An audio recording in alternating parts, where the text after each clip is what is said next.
রব্বুল আলামিন বিশ্ব নবী জনাবে মুহাম্মদ রাসূলুল্লাহকে পৃথিবীর বাজারে পাঠিয়ে দিলেন। এত বড় মর্যাদার এত বড় সম্মান আমার রাসূলকে দিয়েছেন। এত সম্মান আর মর্যাদা আল্লাহ কাউরে দেন না। সুবহানাল্লাহ বলেন। এত সম্মান আর এত মর্যাদা রাসূলকে দিয়েছেন, এত সম্মান এত মর্যাদা আল্লাহ কাউকে দেন নাই। এমনকি আমার রাসূল চাঁদের দিকে আঙ্গুল ইশারা করলে চাঁদ পর্যন্ত দ্বিখণ্ডিত হয়ে আমার রাসূলকে আল্লাহ মুজিজা হিসাবে প্রমাণ করেছেন।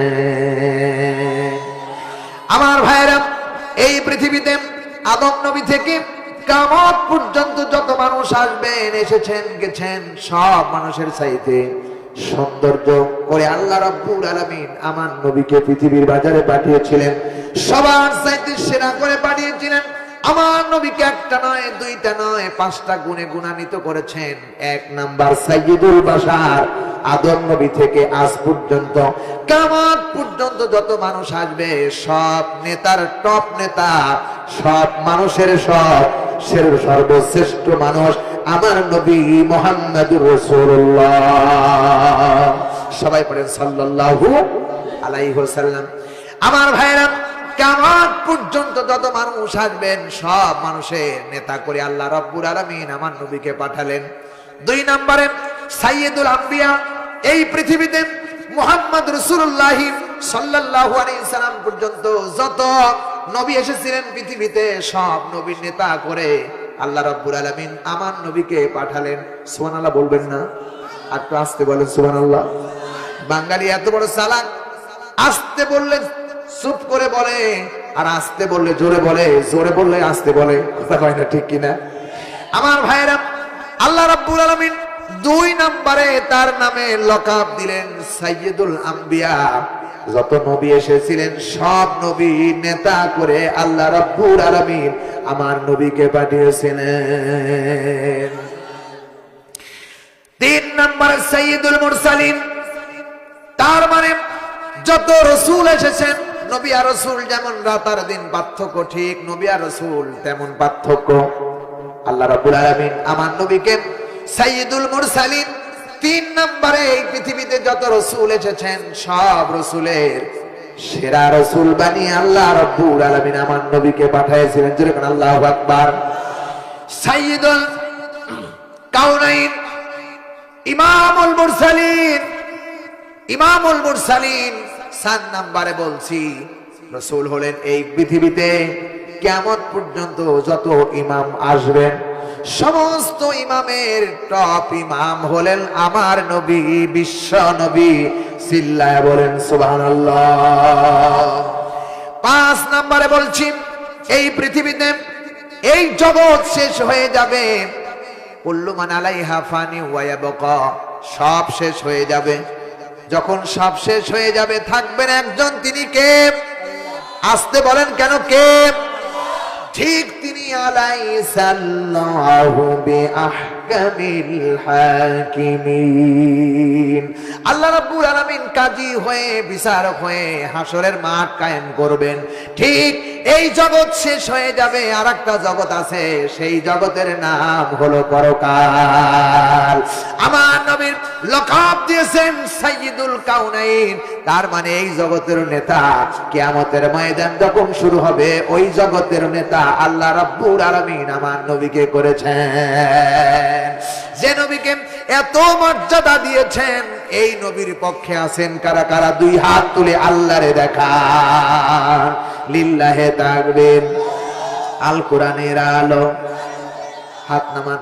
আমার ভাইরা, আমার নবীকে এত মর্যাদা, এত সম্মান আল্লাহ তাআলা দিয়েছেন। এত মর্যাদা আর কাউকে আল্লাহ দেন নাই। আমার বন্ধুগণ, কেমন মর্যাদা একটু বললে হয়।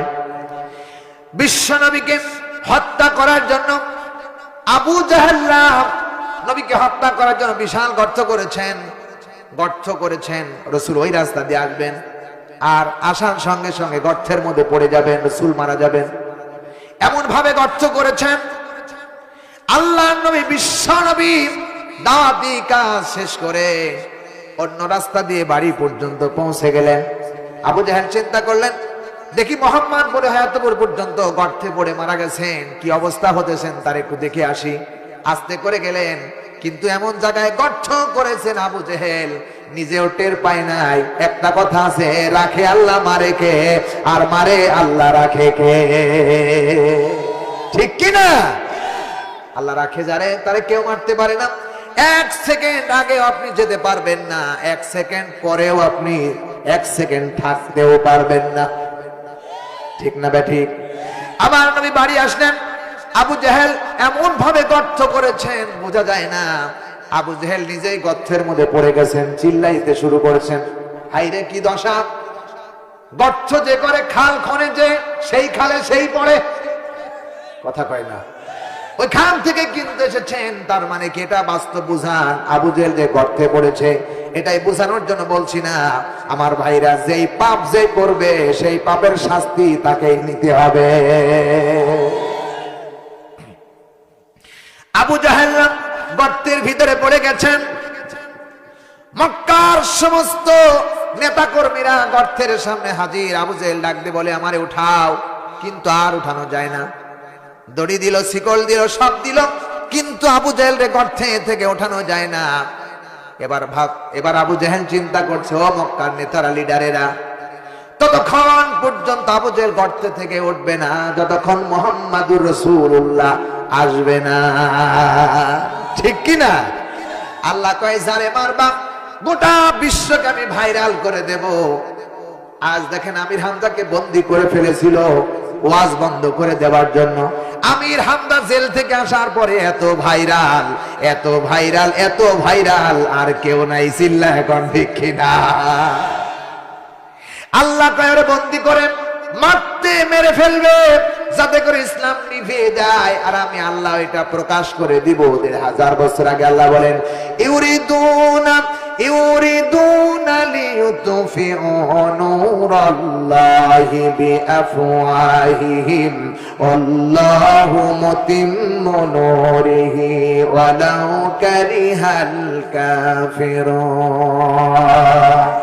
আল্লাহ রাব্বুল আলামিন বলেন, এই পৃথিবীর নাস্তিক বেঈমানেরা আমার কোরআনে কারীম, আল্লাহর কিতাবকে ফুৎকার দিয়ে নিভিয়ে দিতে চায়, কিন্তু আল্লাহ বলেন, আল্লাহু মুতিম্মু নূরিহি, আমার কোরআনকে আমি আল্লাহ রাব্বুল আলামিন জ্বালিয়ে তুলব। আমার ভাইরা, যত বাধা দেবে তত কিন্তু কোরআনের আইন জ্বলবে, কথা বলেন ঠিক কিনা? যারাই বাধা দিয়েছেন, আবু জেহেল্লা বললেন, আমাদের দেশে একটা পাগল দেখা যায়, পাগলের কাছে যাবি না? মক্কার মানুষ চিন্তা করে পাগলের জন্য অ্যাডভার্টাইজ চলে, কোন পাগল, সেই পাগল দেখা দরকার। মক্কার মানুষরা পাগল দেখার জন্য ব্যস্ত হয়ে গেল। দেখলেন আমার নবী, দয়ার নবী, মায়ার নবী কাবা ঘরের সাথে দিলাম দিয়ে কোরআনে কারীম পড়েন।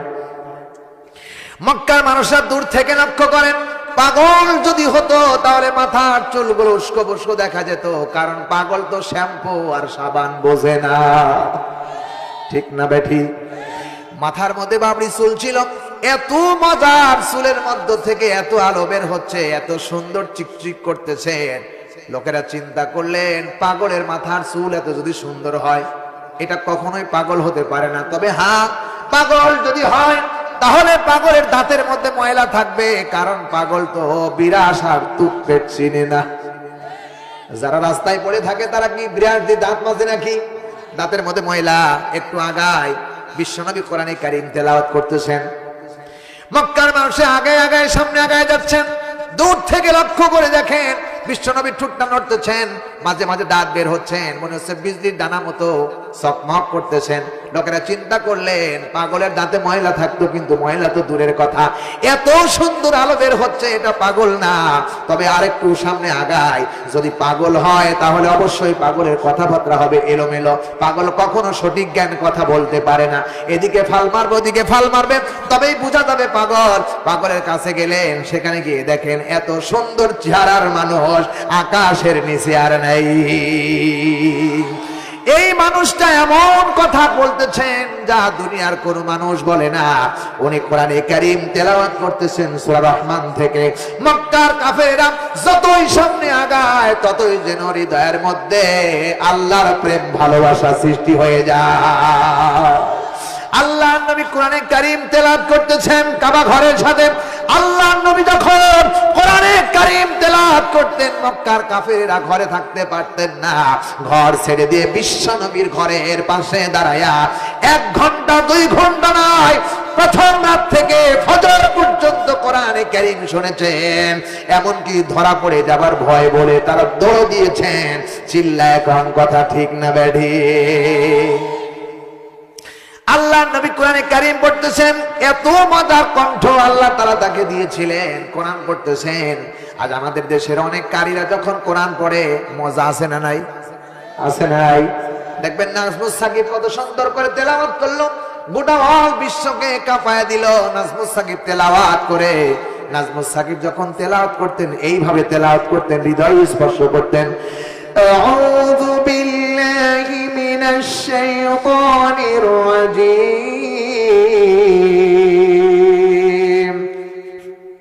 বিসমিল্লাহির রাহমানির রাহিম,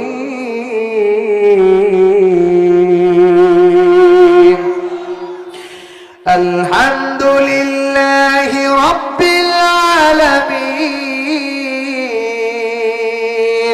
আর-রাহমানির রাহিম, মালিকি ইয়াউমিদ্দিন,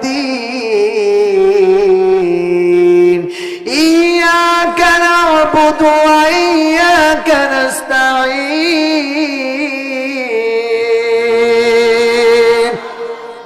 ভালো লাগে না খারাপ লাগে? সূরা বলেন। আমাদের দেশে যখন কারীরা তেলাওয়াত করে, এই কারীর তেলাওয়াতের চাইতে আমার নবীর তেলাওয়াত ভালো ছিল না খারাপ ছিল? নবী তেলাওয়াত করতেছে, আর-রাহমানু আল্লামাল কুরআন খালাকাল ইনসানা আল্লামাহুল বায়ান।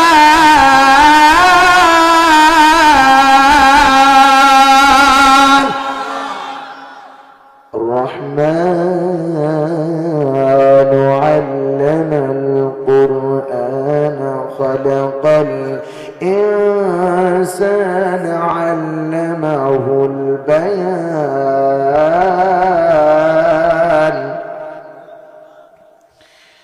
الشمس والقمر بحسبان والنجم والشجر يسجدان والسماء رفعها ووضع الميزان।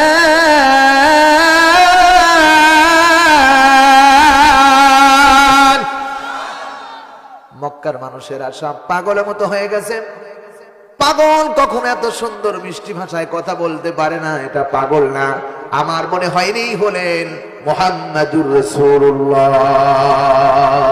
পাগল দেখতে গিয়ে তারা কালেমা পড়ে বিদায় গ্রহণ করেছেন, মুসলমান হয়ে গেছেন। আজকে তোমরা যারে বন্দী করে মানুষ থেকে, জনগণ থেকে, কোরআন থেকে দূরে রাখতে চাও, যতই তোমরা চেষ্টা করো, আল্লাহ বলেন আল্লাহু মুতিম্মু নূরিহি। আমার ভাইরা, আমার জানা মতে আমির হামজার মাহফিলে জেলে যাওয়ার আগে যত মানুষ হতো, এখন আমার মনে হয় আমার ভাইরা তার সাইতে লক্ষ লক্ষ করে শ্রোতা ঢল পড়েছে। কথা কন ঠিক কিনা? সাপাই বাসি বলছি, সাপাই জায়গায় কোন জায়গায় আমির হামজার মাহফিল নেই, সব বন্ধ, আল্লাহর ওলিরা বন্ধ করে দিয়েছে। কয়েকদিন আগে দিনের বেলা একটা ছিল, করতে আদায় করেই ছাড়বো। উঠলাম মঞ্চে, মঞ্চে ওঠার পরে হাজার হাজার জনগণ যখন শুরু করেছি আমির হামজার ভাই টোনের মতো করে, দেখি হাজার হাজার জনগণ দূর থেকে এসেছে, আর প্রশাসন এসে গেছে যে আমির হামজা কেমনে কুম দিল। সোনার ভাইয়ের আমার, উদাত্ত আহ্বান জানাতে চাই। কোরআনে কারীম বলতেছেন, রাখে আল্লাহ মারে কে, আর মারে আল্লাহ রাখে কে? কারণ আল্লাহ তাআলা প্রত্যেকটি মানুষের ব্যাপারে তার জীবনের একটা সীমারেখা দিয়েছেন। এই সীমারেখা একটু কেউ অপেক্ষা করতে পারবে না, নিজেও রাখতে পারবে না। ঠিক নির্ধারিত সময় তার আজরাইল এসে তার জান কবজ করবে। কোনো সন্দেহ আছে নাকি? কোনো সন্দেহ নাই। আবু জাহেল বলে ভাতিজারে ডাকো, মোহাম্মদকে ডাকো। যতক্ষণ পর্যন্ত আবু জাহেল গর্ত থেকে উঠবে না, ততক্ষণ মোহাম্মদ আসবে না। আল্লাহকে আমি তোরে ভাইরাল করে দিলাম, আমার নবীর নবুয়াতের মর্যাদা আরো বাড়ায় দিলাম। বিশ্ব নবী আসলেন, ডাকা হলো। দেখেন আবু জাহেল গর্তের মধ্যে পড়ে আছেন। ডাক দেখায়, চাচা কি অবস্থা? বলে ভাতিজা আর ভালো লাগে না, তাড়াতাড়ি আমারে উঠাও। আল্লাহ নবীজি বলতেছেন, চাচা একবার শোনান লা ইলাহা ইল্লাল্লাহ। আবু জাহেল কয়, ভাতিজা তুমি ওপরে আর আমি নিচে, তাই কি হয় নাকি? বুকের সঙ্গে বুক লাগায়া কালেমা পড়ে মুসলমান হয়ে যাবে, আমারে উঠাও। নবী জানতেন না আমার ভাইরা আবু জাহেল ষড়যন্ত্র করতেছে, চক্রান্ত করতেছেন। আল্লাহ নবী বিশ্ব নবী বিসমিল্লাহির রহমানির রহিম বলে হাত দিল, ওরা দড়ি দিল, শিকল দিয়ে উঠাতে পারলো না। নবীজি হাত ঝুঁকে দেওয়ার সঙ্গে সঙ্গে হাতের সাথে বেঁধে গেছেন, টান দিয়ে উপরে উঠালেন। আবু জাহেল কয়, ভাতিজা জীবনে অনেক জাদুকর দেখেছি, তোমার মতো জাদুকর দেখি নাই। কপালে যদি হেদায়েত না থাকে, হেদায়েতের মালিক কে? আরো জোরে বলেন কে? হযরত ওমর তরবারি নিয়ে বিশ্ব নবীর দরবারে দৌড়ায় দৌড়ায় গিয়ে তরবারি নিয়ে কালেমা পড়ে মুসলমান হয়ে কালেমার পক্ষে, ইসলামের পক্ষে তরবারি জমা দিলেন। আর আবু জাহেল্লা ও দিশাব নিয়ে মরল, যার বাড়ি হাজার হাজার পায়খানা। যারা আজকে এই সমাজে কোরআনের অবমাননা করেছে, আলেমদের বিরুদ্ধে কথা বলেছে, খবর নিয়ে দেখেন তারা জিল্লতির সাথে মরেছে। কথা কয় না ঠিক কিনা? পাবনায় আব্দুস সুবহান মাওলানার বিরুদ্ধে একজন সাক্ষ্য দিয়েছিল, ও কিচ্ছু জানে না, জোর করে টাকা দিয়ে সাক্ষ্য দিয়েছে। ওই এলাকার চেয়ারম্যান সাহেব আমার সাথে স্টেজে বসা, একই জায়গায় বসা, একই জায়গায় বসে এক জায়গায় খাবার প্লেটে খাবার খাচ্ছিলাম। চেয়ারম্যান সাহেব আওয়ামী লীগের চেয়ারম্যান, কিন্তু লোকটি খুব ভালো। আমারে বললেন, হুজুর আমার গ্রামের একজন ব্যক্তি আছে, অমুক গ্রামের, আপনার সাথে দেখা হলে বাজারে গিয়ে আপনারে দেখাবো। বাজারে ওই লোকটি পাগলের মতো ঘুরে বেড়ায়। বাস্তব কথা বলছি। উনি বলতেছেন উনি আব্দুস সুবহান মাওলানার বিরুদ্ধে কথা দিয়েছে, এমনকি সাক্ষ্য দিয়েছিল, কিন্তু ওর ব্যাপারে কারণে আব্দুস সুবহান মাওলানার এত বড় জুলুম অত্যাচার হলো। হুজুর যখন সাক্ষ্য দিয়ে বাড়ি এসেছেন, বাড়ি আসার পরে ওই দিন থেকেই পাগল। এই পাগল আমি নিজ চোখে ওই পাগল রে পাবনায় দেখে এসেছি। আল্লাহর কসম, আল্লাহর কসম, আল্লাহর কসম, আবু জাহেল ঠিক নবীর দুশমনি করেছিলেন, আল্লাহ জিল্লতির সাথে মেরেছেন। মুসা নবীর সাথে বেঈমানি করেছিলেন ফেরাউন, আল্লাহ জিল্লতির সাথে চুবায়া চুবাইয়ে দূরের মতো মেরেছে। কথা কয় না ঠিক কিনা? সাবধান হয়ে যাও। আওয়ামী লীগ করো, বিএনপি করো, জাতীয় পার্টি করো, কোনো অসুবিধা নাই, কিন্তু কোরআনের বিরুদ্ধে, আলেমদের বিরুদ্ধে কথা বললে তোমার জিহ্বা টেনে ছিঁড়ে ফেলতে আল্লাহর 1 সেকেন্ড সময় লাগবে না। আল্লাহর কোন সেনাবাহিনী লাগে না, দেখে না, আল্লাহর কোন প্রশাসন লাগে না। আল্লাহ বলতে কোন আর ভায়া কোন হয়ে যাবে। কথা কয় না, কথা কয় না। আল্লাহ শুধু একবার বলবো পায়খানার বমিতে, ও তাই শেষ হয়ে যাবে। এই জন্য উদাত্ত আহ্বান জানাতে চাই, এই পৃথিবীতে যতদিন বেঁচে থাকবে ন্যায়ের পক্ষে থাকা লাগবে, অন্যায়ের পক্ষে সাপোর্ট করা যাবে না। ঠিক কিনা? সামনে নির্বাচন, উপজেলা নির্বাচন আসতেছে। আমি উদাত্ত আহ্বান জানাই যাই, কোরআনে কারীম শপথ করে বলে যাই, আপনাদের সামনে কথা বলে যাই, যারা ক্যান্ডিডেট থাকবে বাছাই করে দেখবেন তার মাথায় টুপি আছে কিনা, দেখবেন সে 5 ওয়াক্ত নামাজ পড়ে কিনা, দেখবেন সে দুর্নীতি করে কিনা, সে চাঁদাবাজ করে কিনা, তার বউ পর্দায় থাকে কিনা, তার স্ত্রী পর্দায় থাকে কিনা, তার মেয়েরা কেমনে ঘুরে বেড়ায়। যদি সে লোকটি ভালো মতে প্রমাণিত হয়ে যায়, ইসলাম মানে ন্যায় প্রতিষ্ঠা করতে চায়, ওরে ভোট দেবে, ও ভালো কাজ করবে, নির্বাচনের পরে সব একটা একটা করে আপনার আমলনামেও জমা হবে। আর যদি কোনো বেঈমান চাঁদাবাজ নামাজ পড়ে না, রোজা রাখে না, তবে ভোটের সময় কিন্তু নেতা নির্বাচন হওয়ার সময় আসরের নামাজ 4 বার পড়ে।